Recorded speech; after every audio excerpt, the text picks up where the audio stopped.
Explain to me why you consider me... He said it was recorded in a van. Okay.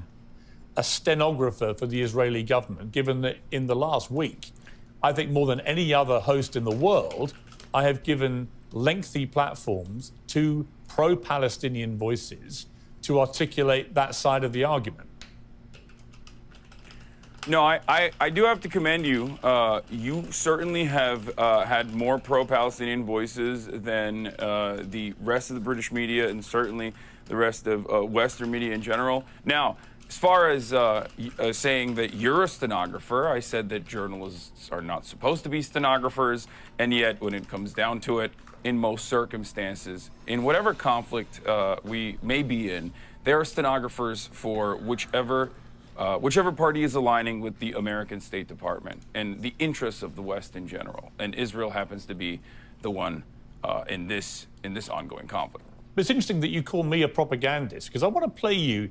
This was your reaction to when the hospital got... Oh no, we're going hard right off the bat.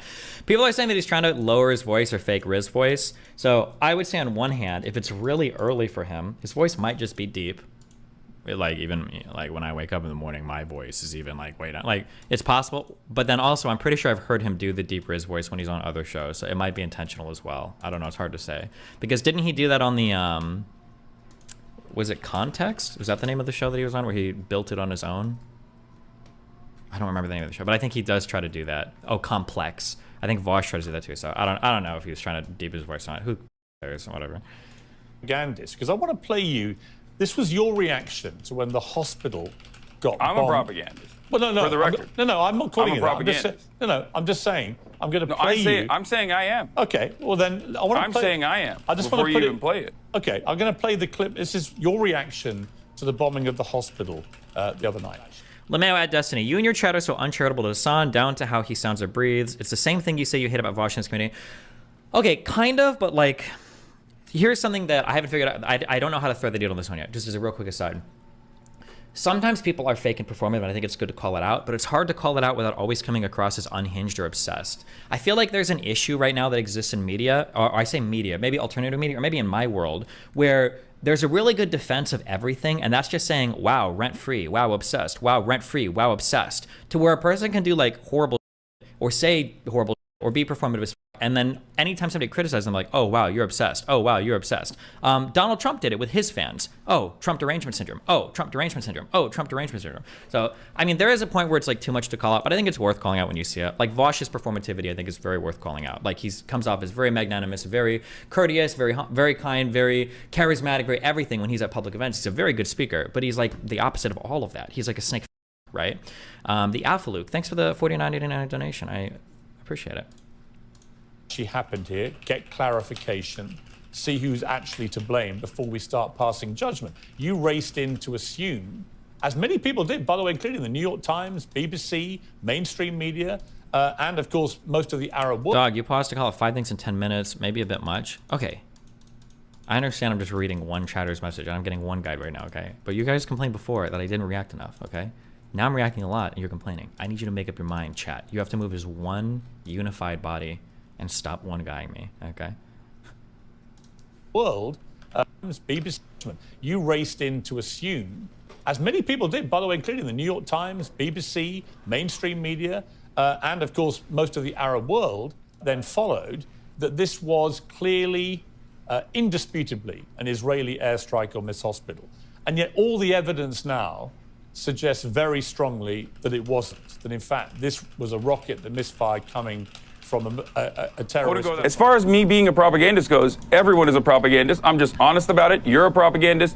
We have our biases. I'm curious who you think I'm a propagandist I'm honest for. About my biases. Who do you think I'm a propagandist? It's insane for Hasan to say that. Now, to be clear, let me say a couple things. Propaganda is not bad, okay? Propaganda means that you're releasing news that's probably favorable to a certain side because you're trying to drum up support for that side. But propaganda can take all sorts of, shapes and forms. For instance, let's say that we have like a Navy, Top Gun. We can say Top Gun is propaganda, right? Something that shows our military in a good light, makes people want to go and fly planes, makes people want to join the military.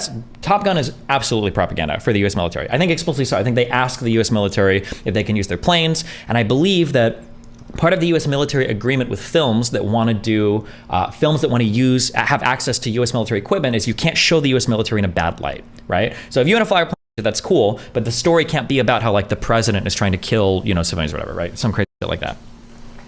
So in a way, it's propaganda. Propaganda is only bad when it's a lie, okay? And Hasan is using the lie version of propaganda here, that you're selectively telling certain facts to push a narrative.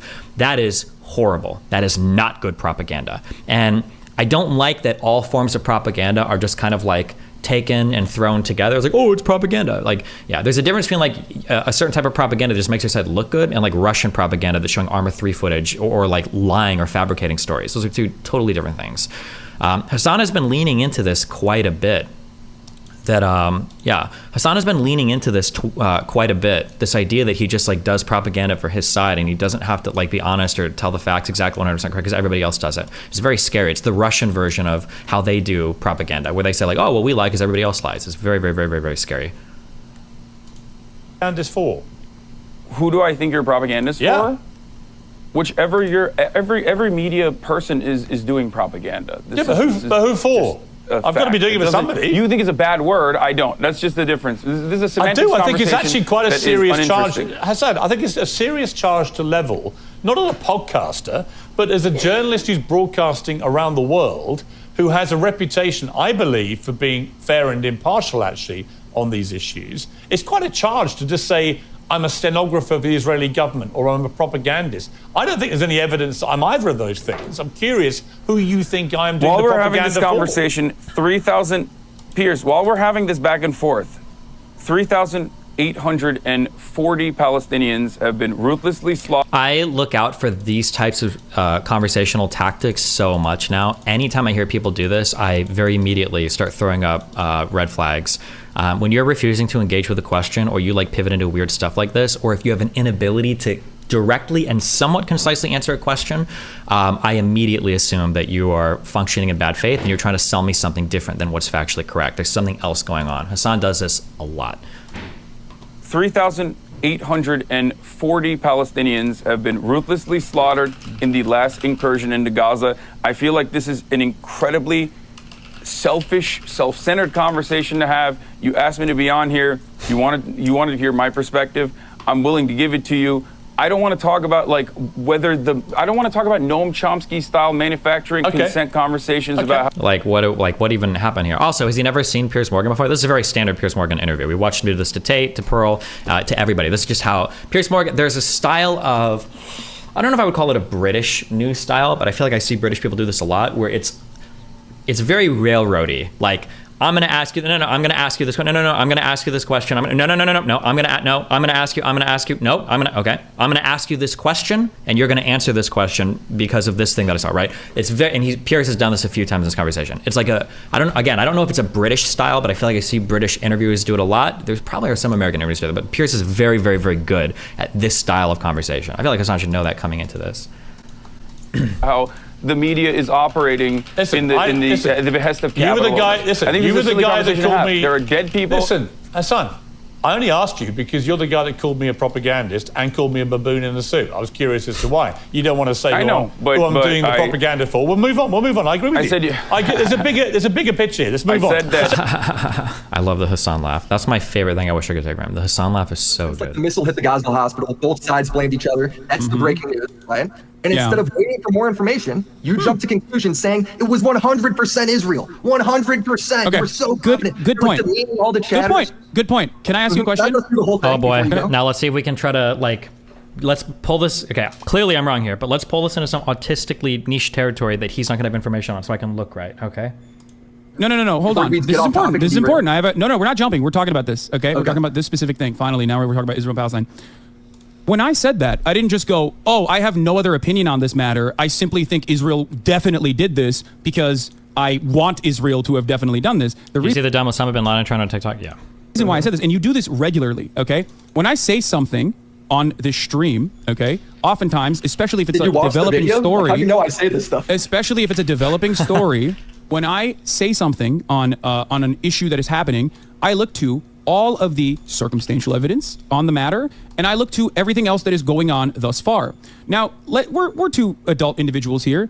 Do you think it is unfair to say Israel blew up the hospital, like Israel bombed the hospital? I think when there's a I hate that he's pretending. God, I hate this so much. I don't know how transparent it is.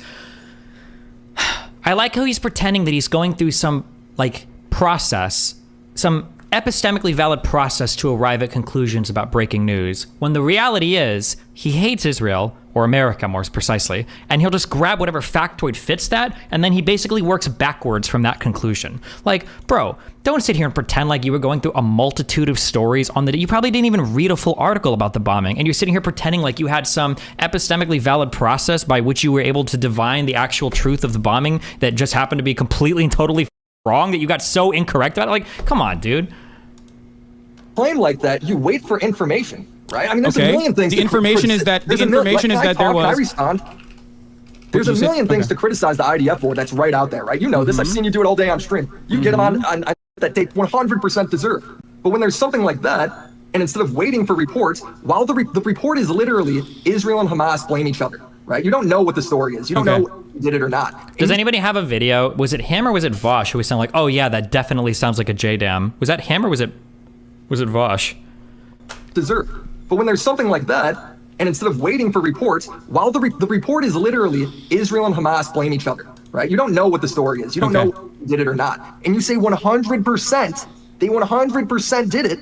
That's a huge disaster, bro. That's like at that point. First of all, who do you think blew up the hospital? Like the hospital courtyard, rather. Who do you think bombed the hospital courtyard? I think most investigations point towards it being either the Islamic Jihad or Hamas, right? It's like a misfired rocket. And then what you did in response to that was, instead of being like, yeah, I think since most of the reports are going this way. Why do you think it's hold on. Why do you think it's a Hamas or Islamic Jihad and a rocket misfire? I like how he's just mining and mining and mining. This is the live strategy, right? He's mining and mining and mining for something that the guy might not know about, so that then he can hammer him on some irrelevant, like esoteric side fact that has nothing to do with the initial claim of Hasan was clearly using a propaganda mindset to arrive prematurely at a conclusion about breaking news, right?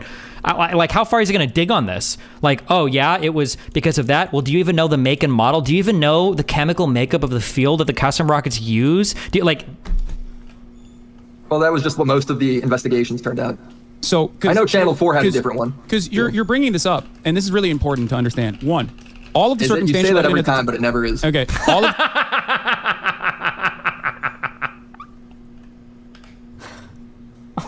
that was a good one-liner.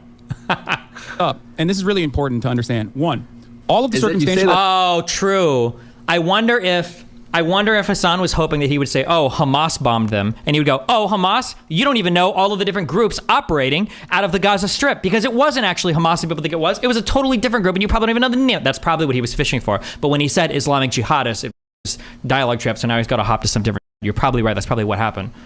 I appreciate that, Destiny. All right, bye. Remember to hit that like and subscribe, and don't forget the notification bell so that my videos show up right in your feed.